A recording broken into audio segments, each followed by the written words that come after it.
Fue como si algo invisible me agarrara del brazo y, en un instante, me arrojara hacia ese pozo de delante. Un lugar tan largo que el final se perdía en la oscuridad, tan profundo que ni siquiera el fondo parecía existir.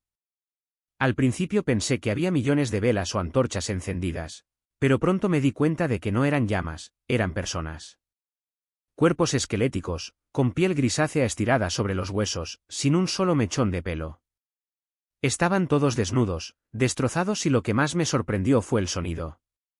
Nunca había escuchado gritos como esos, un lamento que parecía desgarrar el alma.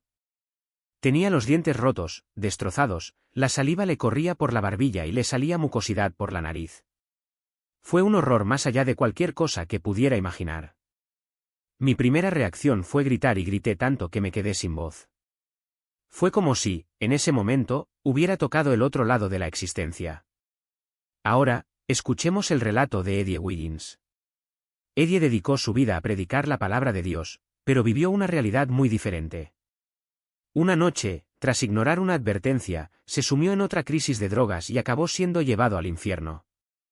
Lo que vio y lo que describirá es algo que nadie querría experimentar. Escuche atentamente lo que tiene que decir. Es un honor estar aquí contigo y Dave. Estoy muy agradecido por la oportunidad. Alabado sea Jesús. Gracias, Señor.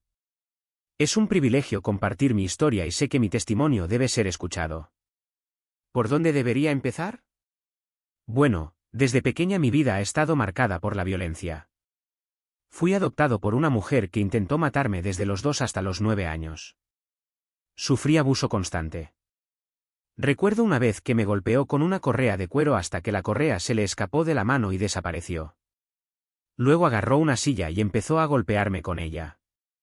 En ese momento, estaba seguro de que sería mi fin. Todos los días me preguntaba, ¿moriré hoy? Mis padres asistían a una iglesia física, pero para mí ese lugar daba miedo. El órgano, el coro, todo parecía sombrío. Un día escuché que Dios era el protector de todos y eso me confundió. Si realmente Él era el protector, ¿por qué no me protegió de esa mujer que quería matarme? ¿No escuchó mis gritos? Realmente no conocía a Dios, no tenía una relación personal con Él. Ese día, mientras ella me golpeaba con la silla, caí al suelo, seguro de que iba a morir. Pero, siguiendo un impulso, la agarré del tobillo y salí corriendo. Sabía que no podía regresar. Escribí un libro contando toda la terrible historia de mi infancia. Esa violencia terminó llevándome a instituciones. Cuando mi madre se dio cuenta de que no podía matarme con sus propias manos, me hizo internar en el hospital. No sé cuánto tiempo estuve allí, pero solo tenía 9 o 10 años cuando terminé en el Hospital Estatal de Camarillo. Había muchos niños en ese lugar y descubrí que allí era donde los ricos enviaban a los niños que no querían. Niños sordos, ciegos, mudos, con deformidades o discapacidades. Era un depósito de seres humanos desechados. Luego me trasladaron a un lugar llamado Desert Boys Town en Beaumont, California. Un infierno abierto, con temperaturas de hasta 50 grados. No había vallas, pero nadie se atrevía a escapar. Sobrevivimos luchando entre nosotros para no morir. Me llenó de odio. A los 4 años ya odiaba a mi madre y quería matarla, pero delante de un adulto era solo un niño. Me sentí impotente y este odio creció dentro de mí como un fuego incontrolable. Incluso me encogí de dolor, sujetándome el estómago, como si ese sentimiento fuera a consumirme por dentro. Cuando crecí, fui a la universidad y tuve que compartir habitación con otro estudiante. Él no tenía miedo de nada y yo quería demostrar que yo también era valiente. Fue entonces cuando probé la marihuana por primera vez. Esa sensación de alivio me sorprendió. Hasta entonces nunca me había sentido bien por nada. Me odiaba tanto como me odiaba mi madre. Ella había convencido a mis hermanos de que yo era un problema y yo le creí. Pensé que algo andaba mal en mí, que no merecía amor. Pero cuando fumé ese porro, por primera vez en mi vida, sentí algo diferente. Era como si el odio dentro de mí se hubiera disuelto. Le pregunté a mi colega cuánto duró ese sentimiento. Dijo que podría ser 1 hora o 2. Entonces pregunté, ¿y luego qué? Él respondió que el sentimiento pasaría. Fue entonces cuando decidí que no quería volver nunca más a la realidad. A partir de ese día pasé 31 años drogado. Viví perdida en las drogas, enamorada de la sensación de estar fuera de mí. Amaba la marihuana, la cocaína, cualquier cosa que me alejara de ese dolor. No podía parar, no quería parar. No podía imaginar mi vida sin estar bajo la influencia de alguna sustancia. Las únicas veces que no me drogaron fueron cuando estaba atrapado, desmayado o dormido. No quería despertarme, solo quería quedarme anestesiado. Trabajé porque tenía miedo de no tener dinero para las drogas. Amaba la música, las drogas y las mujeres. Fue como experimentar la música rock, pero sin la gloria. Durante 31 años, esta fue mi rutina. Un día, ya elevado, pensé, si hay un Dios y un cielo, estoy bastante seguro de que no estoy viviendo una vida que le agradaría. Entonces tuve una idea, si me convirtiera en pastor, Él no me enviaría al infierno, ¿verdad? Así fue como me convertí en reverendo de la Iglesia Bautista. Esa era mi póliza de seguro. Le prometí a Dios que le serviría durante el día, pero cuando se ponía el sol, haría lo que siempre hacía: drogarme y relacionarme con mujeres. Y le dije que al menos no sería tan malo como antes. Pero en realidad solo empeoré. Era el 6 de agosto de 2005, un sábado. Durante casi 20 años juré que era el 7, pero era el 6. Estaba solo en casa, en Las Vegas. Me desperté sobre las 2:30 de la tarde. No era de levantarme temprano, y esa mañana no quedaba nada de la noche anterior, ni una colilla, ni un rastro de polvo, nada. La bolsa estaba vacía. Eso no tenía nada. Y en esa etapa de mi carrera de adicción, o más bien, de mi falta de carrera, consumía unos 7 gramos al día. En el lenguaje de las drogas, eso es una cuarta por día, una bola 8 por la mañana, otra por la tarde y, a menudo, la noche se prolongaba hasta la mañana siguiente. Si me despertaba sin nada, empezaría a temblar. Estaba perdida, tan perdida que ni siquiera me di cuenta. Entonces llamé al concesionario. Solo le quedaban unas 16 avos. Lo entregó junto con una enorme bolsa de marihuana, una de esas bolitas redondas atadas con un nudo diminuto, casi invisible. Miré ese nudo y pensé, ¿qué voy a hacer con esto? No había forma de desatarlo. Decidí dejarlo para más tarde. Si rompía el plástico, lo esparciría todo por el suelo. Mejor solucionarlo más tarde. Preparé la mitad de la cocaína. En ese momento, olí 20 líneas a la vez. Di una calada y solté una nube de humo que podría haber llamado a los bomberos. Sabía que la ola venía. Me senté en el sofá, encendí un cigarrillo y, a la luz del final, a 1 metro de distancia, vi una figura. De ella salió una voz, y supe de inmediato que era la voz de Jesús. También sabía que estaba en problemas. Nunca sentí el efecto de la droga. No sentí absolutamente nada. Destruyó el efecto. Y luego habló. La gente dice que Jesús tiene una voz suave. Conozco esa voz. Pero ese día él no era de sutilezas. Estaba furioso, gritándome. Él dijo, estoy harto de ti. No puedo soportarlo más. Si pones una droga más en ese cuerpo, condenarás tu alma al infierno para siempre. Y sabes que no soy un Dios mentiroso. Haz eso y ve a TVJ, ve al pastor Parsley, ve al pastor Herbert. Nadie podrá orar por ti. Haz eso y condenarás tu alma al infierno para siempre. Me quedé allí, sin escuchar más la voz del Señor, solo el adicto dentro de mí. Miré las drogas sobre la mesa. Nunca le había tenido miedo, simplemente la consumía. Y luego dijo la cosa más estúpida que un hombre jamás le haya dicho a Dios, lo entiendo.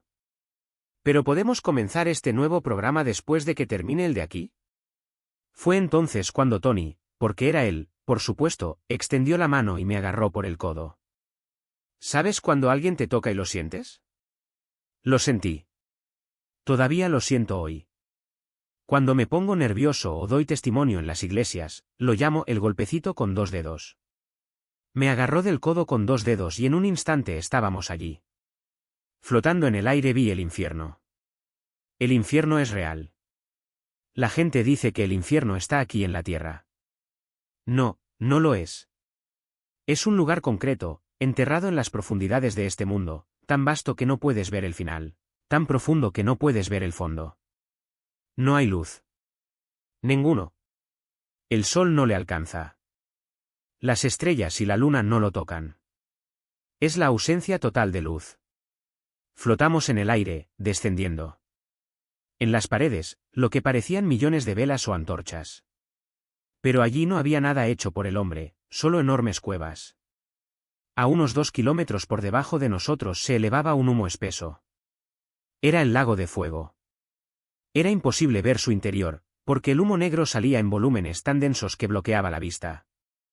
Pero las rocas a su alrededor y las paredes detrás de él brillaban de un rojo incandescente, tan calientes que no emitían luz a los alrededores. Y lo más extraño fueron esas antorchas en las paredes. No iluminaron nada. Fue como si la llama se detuviera a un palmo de distancia, sin difundir luz. Si te imaginas el Gran Cañón, pero multiplicado por 1000, eso es todo. A medida que nos acercamos, me di cuenta de que no eran antorchas. No eran velas. Eran personas. Miré una de esas llamas y a través de ella vi un rostro. La piel era fina, translúcida y dejaba al descubierto cada hueso del esqueleto. Estaban completamente desnudos, pero no como la desnudez terrenal, era algo grotesco, como en una película de zombies. Su carne tenía una tonalidad grisácea, sus cuerpos esqueléticos, sin un solo mechón de pelo. Totalmente inflamado, ardiendo de pies a cabeza, piel crujiendo, dientes rotos, destrozados, saliva goteando por la barbilla. Y gritaron. Nunca había oído un sonido así. Millones de voces gritando al mismo tiempo, un coro de agonía que no cantaba. Fue el sonido más desgarrador imaginable. Dientes rotos, bocas abiertas, gritos provenientes de gargantas en carne viva. Fue entonces cuando el Señor señaló y dijo, «Mira. ¡Ey! ¿Eres tú?» Y ahí estaba yo. Roto, saliva goteando, dientes destrozados, el grito desgarrando mi garganta, el cuerpo envuelto en llamas, sin un mechón de pelo, esa desnudez grotesca, la piel grisácea. Él dijo, «Has estado aquí 200 años. Métete en este cuerpo y mira lo que estás pensando». Intenté mirarlo y preguntarle qué significaba eso. Pero en un instante, estaba dentro de ese cuerpo en llamas. Julie, no hay palabras para describir el dolor del infierno. Al entrar en ese cuerpo lo primero que hice fue gritar hasta perder la voz. No hay manera de explicarlo.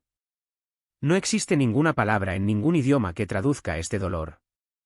Es algo más que terrible, más que horrible. Yo lo llamo, a falta de un término mejor, dolor sobrenatural. Grité. Grité. Grité. Aquí en la Tierra tenemos el sistema de choque. Puedes tener un accidente horrible, ser rescatado por los bomberos, despertarte en el hospital y escuchar. Fue un milagro. El auto dio 17 vueltas, tuvieron que sacarte con las mandíbulas de tu vida. Llegaste en helicóptero. Y miras a la enfermera como diciendo, ¿en serio? No sentí nada. Porque el cuerpo humano entra en shock cuando el dolor es demasiado. En el infierno no hay shock. Desde la coronilla hasta la punta de los dedos de los pies, cada terminación nerviosa estaba viva y lo sentía todo. Para intentar hacerte entender, imagina esos viejos hornos de pizzería, con puertas metálicas. Ahora, piensa en ser arrojado allí, desnudo, con la piel despegándose, los huesos ardiendo y los ojos hirviendo en las órbitas. Pero eso no es todo. Es como si cada célula de tu cuerpo fuera desgarrada desde dentro, como si 1000 cuchillos te cortaran al mismo tiempo. Sin parar, sin alivio. Y lo peor, no te desmayas. No hay escapatoria. El dolor no disminuye. Solo aumenta. Tenía el brazo hasta el hombro en aquel horno, la piel desprendiéndose a tiras, los músculos contrayéndose como carne asada. Y aún así, no fue nada comparado con lo que me hizo el alcohol. Porque este dolor no estaba solo en mi brazo, comenzó en los dedos de mis pies, subió por mis piernas, atravesó mi pecho, me quemó la garganta y explotó en mi cabeza, como si alguien me hubiera echado gasolina dentro y hubiera encendido una cerilla. Y el fuego no cesó. No hubo un segundo de respiro. Recuerdo haber escuchado la voz del Señor, clara como un trueno en medio de esa agonía, mira lo que elegiste. Estos son tus recuerdos. Cada chica, cada vez que tomaste drogas, cada mentira, cada robo, eres tú. Solo que ahora estás en un cuerpo glorificado, un cuerpo que no se consume, que no se convierte en ceniza, que no desaparece.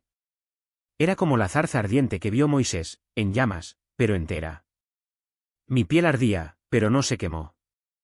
Me dolieron los huesos, pero no se rompieron. Y grité hasta que se me desgarró la garganta, hasta que mis dientes rechinaron con tanta fuerza que se rompieron en mi boca. Escupió pedazos de ellos, sangre, y aún así el dolor no cesaba.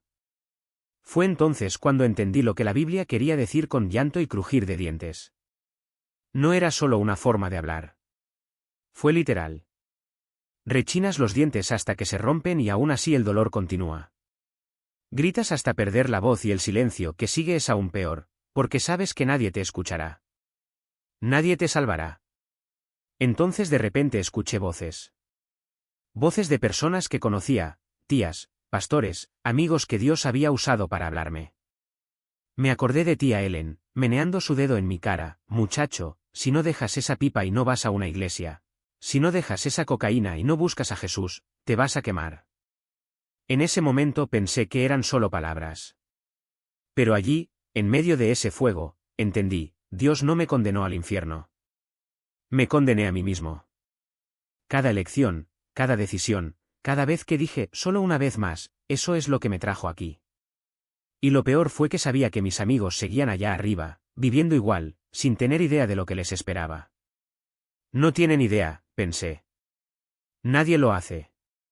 Fue entonces cuando sentí algo que nunca había sentido en la tierra: desesperanza.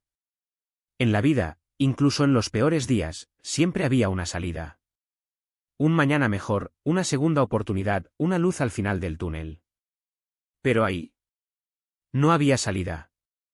No había un mañana. No había esperanza. Era como si alguien hubiera accionado un interruptor y la temperatura subiera 1 grado cada segundo, sin parar, sin alivio, para siempre. Y me di cuenta: mañana va a ser peor. Y pasado mañana, aún peor. Y no termina. Nunca. Su peso me aplastó. No fue solo físico, fue espiritual, emocional, como si un planeta entero me hubiera caído encima. Quería morir. Mátame, le rogué. No puedo soportarlo más. Pero la muerte no llegó. Solo el dolor. Solo el fuego. Solo la certeza de que me había hecho eso a mí mismo. Fue entonces cuando la Biblia me habló. No como un libro, sino como una voz viva, que atraviesa el fuego, atraviesa la agonía. Siempre dudé, incluso después de estudiar teología, incluso después de predicar. ¿Es esta realmente la palabra de Dios?, pensé. ¿Por qué no puedo vivir así? Él dice: no lo hagas, y yo lo hago. Él dice: ámalo, y lo traiciono. ¿No ha distorsionado todo el hombre? Pero allí, en medio de ese tormento, supe, desde Génesis hasta Apocalipsis, cada palabra era verdad. Y ella me aplastó. ¿Sirves a un Dios que creó universos que ni siquiera conoces, pero dudas de que pueda escribir un libro? Pides misericordia, pero no crees que existe. Todos viven para siempre. Y este es el lugar que elegiste. Fue como recibir un puñetazo en el pecho con una bolsa de monedas de 150 kilos. Caí de rodillas, si se les puede llamar rodillas, y la carne se desprendió de los huesos. Y luego lo vi. Vi la cruz. Vi a Jesús, su cuerpo desgarrado, la sangre fluyendo, los clavos incrustados. Vi el amor que él tenía por mí, incluso cuando yo no quería saberlo. Y me di cuenta: él no estaba bromeando. Eso fue real. ¿Qué hay de mí? Viví como si fuera un juego. Las drogas, las mujeres, las mentiras, todo parecía muy importante. Pero mira el precio que él pagó. Y mira el precio que estoy pagando ahora. Entonces vi el paraíso. No era una luz dorada, sino una especie de castillo, como describe la Biblia. No estaba en el infierno, estaba separado, inalcanzable. Una ventana en lo alto, opaca, pero por donde veía pasar sombras. Recordé la historia del hombre rico y Lázaro, y grité hasta que me quedé sin voz, tratando de llamar la atención de alguien. Pero las sombras pasaron indiferentes. Nadie puede venir aquí. Nadie puede oírte, susurró la voz en mi mente. Y entendí, no había salvación. No había vuelta atrás. Yo había hecho mi elección. De repente, en un abrir y cerrar de ojos, estaba de vuelta en la habitación. El señor todavía estaba allí, envuelto en luz. Las drogas todavía estaban sobre la mesa. Y miré mi cuerpo con incredulidad. ¿Dónde está el fuego?, pensé, pasándome las manos por los brazos, las piernas, el pecho. Nada. Sin marcas. Sin dolor. Entonces escuché una voz suave, como un susurro en mi corazón: él te dará otra oportunidad. Me estremecí. ¿Otra oportunidad? No la merezco. Pero la voz no se calló. Y en ese momento supe que no importaba si lo merecía o no. Lo que importaba era que, por primera vez en mi vida, estaba dispuesto a escuchar. Seguían ahí, delante de mí, como una tentación que nunca se cansaba. Y supe que no podía ser real. No podría ser posible. Fue entonces cuando el Señor volvió a hablar. Su voz ya no era un susurro, era clara, firme, como si cada palabra hubiera sido tallada en el aire frente a mí. Hijo, tienes que tomar una decisión. Y debes tomarlo ahora. Tragué fuerte. Mi nombre estaba en el libro del Cordero, sí, pero él había quitado la goma de su lugar. Mi eternidad dependía de esa elección. ¿Qué sería? ¿Él o las drogas? No necesitaba pensarlo dos veces. Es el Señor, respondí, y las palabras salieron antes de que siquiera entendiera lo que estaba diciendo. Elijo al Señor. Nunca en toda mi vida una decisión había sido tan acertada. Incluso después de 31 años de pérdida, incluso sin saber cómo sobreviviría un solo día sin lo que me esclavizaba, lo sabía. Esa era la elección correcta. Pero yo no sabía nada sobre la liberación. Aún no, y fue entonces cuando el Señor se puso serio, casi enojado, porque tuve la osadía de preguntar: ¿qué hago con estos medicamentos que hay en la mesa? Su respuesta fue una orden seca: tirar la cadena del inodoro. La puerta del baño estaba a menos de 1 metro de mí. Me lancé sobre los paquetes, las pipas, los encendedores, todo. Corrí como si el infierno me persiguiera, tropecé con mis propios pies, casi me rompo el cuello para llegar al baño. El primer paquete se hundió en el agua, pero el segundo flotó obstinadamente. Lo empujé con fuerza, sosteniendo la bolsa de hierba sin abrir en la otra mano, listo para tirarla también. Pero entonces escuché una voz, fuerte, distante, como si viniera de 2 cuadras de distancia. ¿Qué estás haciendo? ¿Sabes cuánto costó eso? No puedes parar. Es un adicto. Necesito recuperarlo. ¿Y mañana? ¿Y pasado mañana? ¿Cómo vivirás sin él? Era la voz de la desesperación, de la costumbre, de la mentira que había cargado durante décadas. Pero entonces otra voz habló dentro de mí, suave e innegable: ¿qué estás haciendo? Soy yo. ¿No lo entiendes? Acabo de sacarlo de ese baño. Fue como si el suelo temblara. El Señor dio un paso fuerte y declaró: esta tierra es ahora tierra santa. Y luego dio órdenes, una tras otra: consigue una bolsa de basura. Reúna todo, las pipas, los encendedores, las revistas, los DVD, las cintas. Todo. Ahora. Corrí por la casa como un loco, mi corazón latía tan fuerte que sentía como si quisiera salirse de mi pecho. Acababa de escapar del infierno. ¿Cómo podría regresar? Llené la bolsa hasta casi reventar, tirando en ella todo lo que encontré. Montones de revistas que llegaban a mi altura, discos, cintas, parafernalia de todo tipo. Cuando terminé, la bolsa pesaba como plomo. Ahora lleva esto al basurero que está en la calle, ordenó. Abrí la puerta, arrastrando la bolsa detrás de mí. Pero luego miré hacia arriba. Vivo en una colina y en lo alto, estacionado justo frente a mi casa, había un coche de policía. En blanco y negro. 2 policías me estaban observando. Se me cayó el estómago. Había estado en prisión más veces de las que podía contar, 11 condenas, para ser exactos. El diablo ya me había marcado como de su propiedad. Y ahora, aquí estaba yo, con una bolsa llena de pruebas, a punto de ser arrestado nuevamente. Pero luego escuché su voz nuevamente: así es. Estabas a 2 pasos de la cárcel. Pero como actuaste rápido, te perdonaré. Tira la bolsa a la basura, vete a casa y vete a dormir. Cuando te despiertes, no habrá retirada. Sin ganas. No me arrepiento. Y eso es exactamente lo que pasó. Cuando me desperté al día siguiente, no había temblores. Sin antojos. Ningún recuerdo de lo que me detuvo. Fue como si 31 años de esclavitud hubieran sido borrados de una vez. Si hay alguien aquí orando por alguien perdido por las drogas, que no se detenga. Si son como yo, no hay nada que el Señor no pueda hacer. Esa misma mañana me dio una misión, ahora tu misión es contárselo al mundo entero. Decirles que el infierno existe, pero que no necesitan ir allí. Y no solo para los que están fuera de las iglesias, sino también para los que están dentro. Unas semanas más tarde, volví a preguntar, Señor, entiendo por qué debo hablarle al mundo. ¿Pero por qué con las iglesias? ¿Por qué con los que ya lo conocen? Su respuesta fue directa, porque muchos de los míos no creen en el infierno. Y la mitad de los que están sentados en los bancos están de camino hacia él. En los 20 años transcurridos desde entonces, esta ha sido una de las partes más difíciles de mi vocación. No es el fuego del infierno lo que me asusta, es el fuego del celo que arde dentro de mí.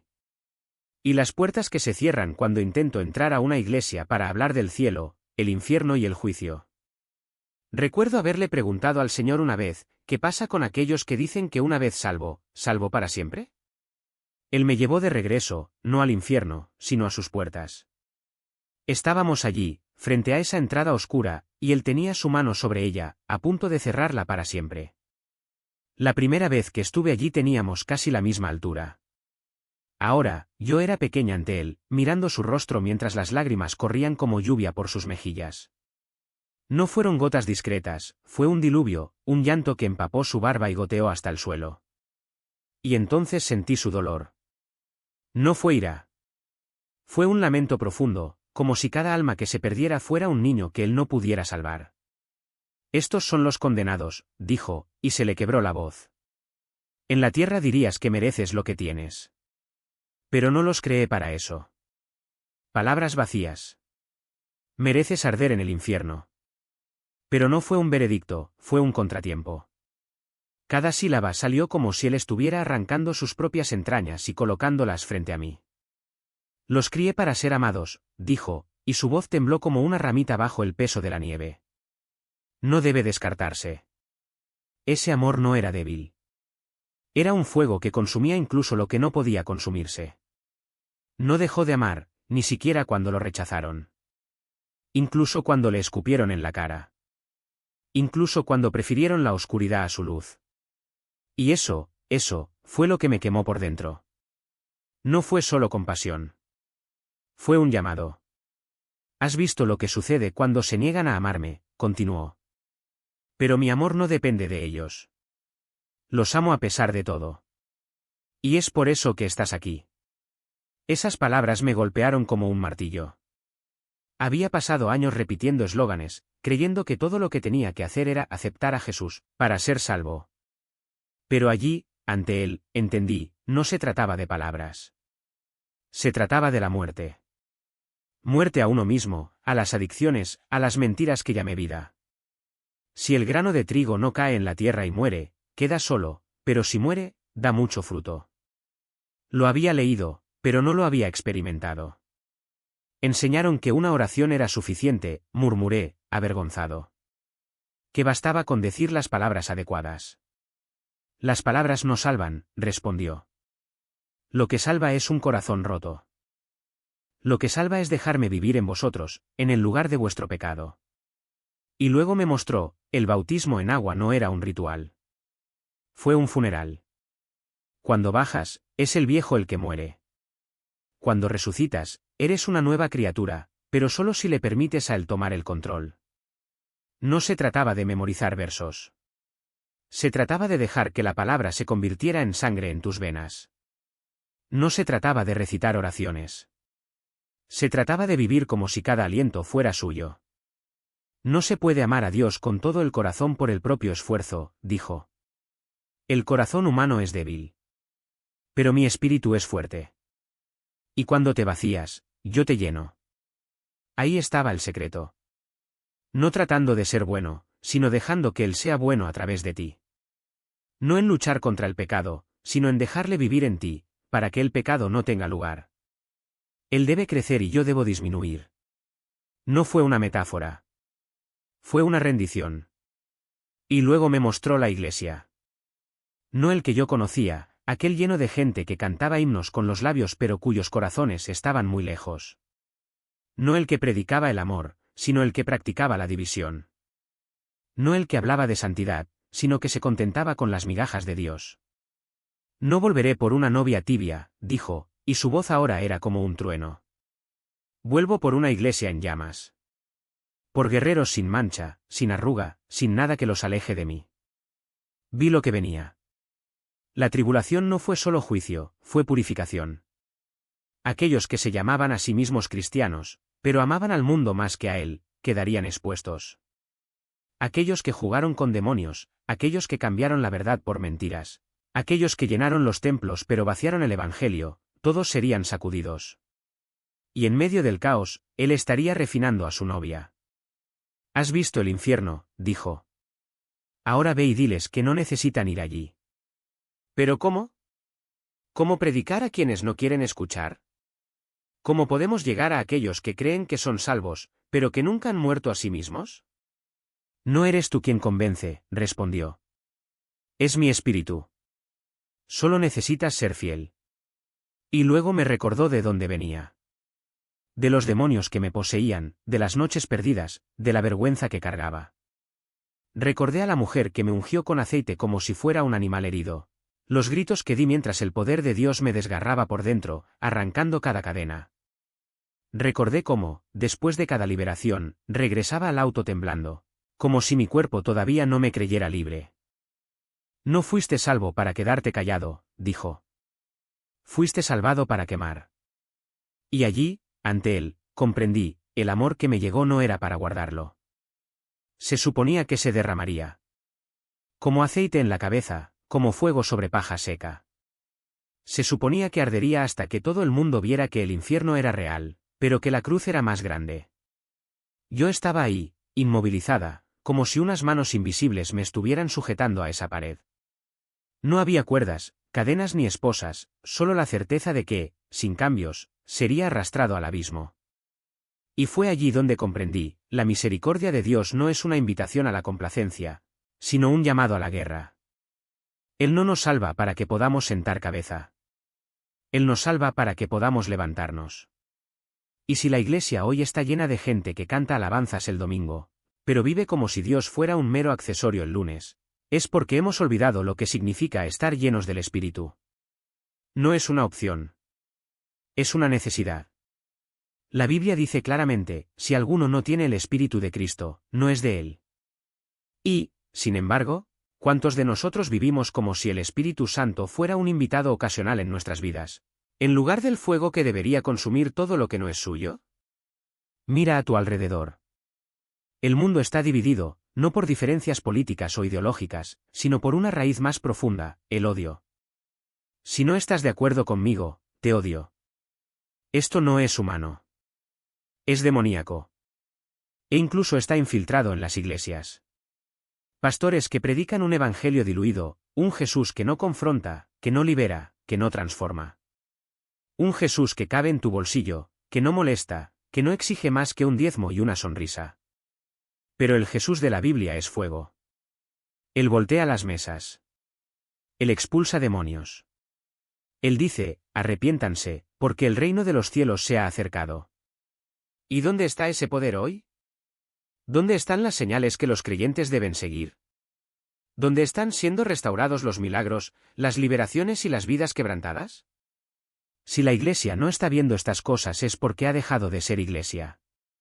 Es porque cambió el poder de Dios por la aprobación de los hombres. Es porque prefirió el consuelo a la cruz. Mira la historia. ¿Cuántos reyes, cuántos jueces, cuántos líderes han conducido a una nación entera de regreso a Dios? Muy pocos. La mayoría fracasó. ¿Y por qué? Porque el corazón del hombre es engañoso. No fuimos hechos para confiar en gobiernos, sistemas, partidos. Fuimos hechos para confiar en el Señor. ¿De dónde vendrá mi ayuda? Mi ayuda viene del Señor, que hizo los cielos y la tierra. Si estás esperando que Washington, Brasilia o cualquier otra capital resuelva tus problemas, ya has perdido la batalla. Dios no comparte su gloria con nadie. No necesita nuestros planes, nuestras estrategias, nuestras alianzas políticas. Necesita corazones rendidos. ¿Y cuántos de nosotros todavía tratamos a Dios como último recurso? No quiero molestar al Señor con eso. Como si fuera un empleado y no el creador del universo. Como si nuestras preocupaciones fueran demasiado pequeñas para Él. Pero la Biblia dice que hasta los cabellos de nuestra cabeza están contados. Si a Él le importa un gorrión que cae, ¿cuánto más nosotros? La gracia no es barata. Nos cuesta todo. Y es exactamente por eso que es precioso. Lo he tenido todo. 3 empresas, cuentas bancarias que no cabían en una hoja de cálculo, propiedades, coches, trofeos. Pensé que era invencible. Hasta que el mundo se detuvo. Y de repente, todo eso dejó de tener valor. Salí de Las Vegas con solo 2 cosas, la mano de Jesús y mi Biblia. ¿Y sabes qué? Fue la primera vez que realmente sentí paz. Porque entendí que nada de eso era mío. Todo fue prestado. Y cuando estás ante el trono de Dios, lo único que importa es lo que hiciste con lo que Él te dio y si lo amaste por encima de todo. He estado en el infierno. No como una metáfora, sino como una realidad que me paralizó en aquel muro. Y te puedo decir una cosa, allá abajo no hay nada que el hombre haya construido. Ni sillas, ni mesas, ni trofeos, ni coches de lujo. Solo vacío. Solo el fuego. Solo el recuerdo de todas las veces que elegimos el mundo antes que Dios. Y ahora, cuando miro hacia atrás, veo la paciencia de Dios. 31 años me esperó. 31 años de rebelión, de idolatría, de autosuficiencia. Y, sin embargo, no se dio por vencido. Pero la paciencia de Dios no es infinita. La Biblia está llena de historias de personas que lo provocaron hasta el límite. Y cuando Él dice, basta, ya no hay vuelta atrás. Entonces, ¿cuál es tu excusa? ¿Qué te sigue frenando? ¿Tu dinero? ¿Tu estado? ¿Tu miedo a lo que pensarán los demás? Dios no comparte el trono. O es Señor de todo o es Señor de nada. Y si aún no le has entregado todo a Él es porque todavía no entiendes lo que está en juego. La pregunta no es si perderás tus cosas. La pregunta es, ¿estás dispuesto a perder tu alma por ellos? Mi alma llora al ver a millones de personas dirigiéndose hacia la destrucción. Lo que más me duele es saber que no puedo llegar a todos, que no puedo hacer más. Mi esposa lleva dentro de mí este deseo ardiente, quiero ser como un árbol plantado en medio de este camino ancho, un camino que lleva directo al infierno. ¿Por qué tiene que ser así? ¿Por qué el camino a la perdición es tan fácil de seguir, mientras que el camino a la vida es estrecho y exigente? Oh, si tan solo pudiera quedarme ahí, en medio de ese camino ancho, y gritar a todos los que pasan, vuelvan. No quieren ir por ese camino. No saben lo que les espera al otro lado. Pero el mundo nos odia por ello. Odia el nombre de Jesús. En algunos lugares, simplemente decirlo hace que te arresten. En otros, se lleva a juicio. En otros, lo matan. Somos odiados por vivir para Él, por amar como Él amó, por llevar este mensaje que es la única esperanza para la humanidad. El Evangelio es para todos. Todo. Pero la gente cree que ya tiene lo que necesita. Piensan que el dinero, el éxito, el placer o la religión vacía son suficientes. No comprenden que, sin Jesús, les espera el infierno. Y si nadie se levanta para predicar, para enseñar, para testificar, para estar a su lado, ¿quién les avisará? ¿Crees que Dios hace una distinción entre quien merece de escuchar la verdad? Él no lo hace. Para Él, cada vida vale el mismo precio que pagó su Hijo en la cruz. ¿Recuerdas a los discípulos? Jesús los llevó a través de una tormenta solo para salvar a un hombre. Un solo hombre, poseído por una legión de demonios, que vive desnudo entre las tumbas, cortándose, aullando como un animal. Para el mundo, él no valía nada. Para Jesús, él valía todo. Y por eso se enfrentó al mar embravecido, a los espíritus inmundos y hasta al rechazo de los habitantes de la región. Porque el amor de Dios no mide esfuerzos. Si lo hizo por uno, lo haría por cualquiera. Incluso para ti. Incluso para aquellos que crees que no merecen una segunda oportunidad. Y por eso no paro. Hace 20 años, Dios me sacó del infierno para que pudiera contar lo que vi. 20 años contando, con la misma urgencia del primer día, porque sé lo que está en juego. Vi cerrarse la puerta. Vi la desesperación de quienes se dieron cuenta demasiado tarde. Y si puedo evitar que una sola persona pase por esto, valdrá la pena. Pero eso no es todo. Dios me mostró su corazón. Un día, llorando, le pedí que me quitara el dolor de ver a la gente perderse. Y él me dijo, tú estás aquí llorando. Yo estoy aquí llorando también. ¿Quieres que te quite este dolor? No. Porque ahora sabes cómo me siento. Ahora predicas con mi corazón quebrantado. Y así es como predico. Con el dolor de Dios dentro de mí. Porque es insoportable ver la condición del pueblo que dicen de él. Iglesias que cierran sus puertas al evangelio genuino, que se preocupan más por los números que por las vidas, más por las ofrendas que por las ovejas perdidas. Me rechazan, me llaman radical, exagerado. Pero no estoy aquí para complacer a los hombres. Estoy aquí para obedecer a Dios. Y si su misión para mí es ir a donde otros no van, a las cárceles, a las cárceles, a las calles, a los jóvenes destrozados, entonces ahí es donde voy. Y no es fácil. En las prisiones, especialmente en las de máxima seguridad como Folsom, no se entra así sin más. Tiene que ser desde casa. Tiene que haber una L después del nombre, cadena perpetua, alguien con cadena perpetua. Pero Dios abrió puertas. A través de una amiga, una mujer de fuego en el espíritu, que empezó invitándome a su programa de radio. Ella no habló mucho, pero cuando lo hizo, el poder de Dios descendió. Y así fue como comencé a ingresar a Vacaville, una prisión de seguridad media, donde muchos de los que estaban en Folsom ahora están cumpliendo condena. Allí tenemos acceso a los 2 patios, niveles 2 y 3. Ministramos en la capilla, participamos en clases de mejora de vida. Y es hermoso ver a esos hombres, muchos de ellos marcados por la violencia, la adicción, la soledad, abriéndose a la gracia de Dios. Pero no se trata solo de las cárceles. Trabajamos con personas sin hogar, con niños tras las rejas. Durante 14 años estuve en unidades de internación para niñas. Y lo que vi allí, es desgarrador. Niñas que fueron abusadas por su padre, su padrastro, su tío.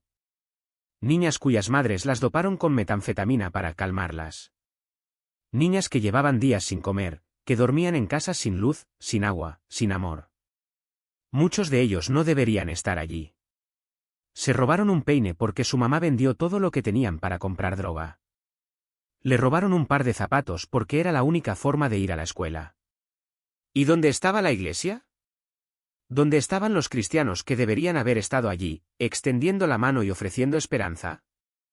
Ya me han expulsado de 2 iglesias por insistir en ir con estas chicas. Dijeron que no era su ministerio. Pero Dios no me llamó a quedarme entre 4 paredes y esperar a que la gente viniera a mí. Me llamó para ir con ellos.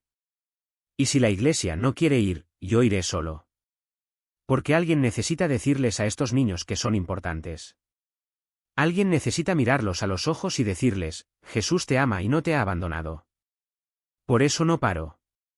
Porque el tiempo apremia. Porque cada vida importa. Y porque, al final, no serán las multitudes las que me juzgarán, sino aquel que dijo, fui forastero, y no me recibisteis, estuve desnudo, y no me vestisteis, estuve enfermo y en la cárcel, y no me visitasteis. La pregunta no es si podrás salvar al mundo entero.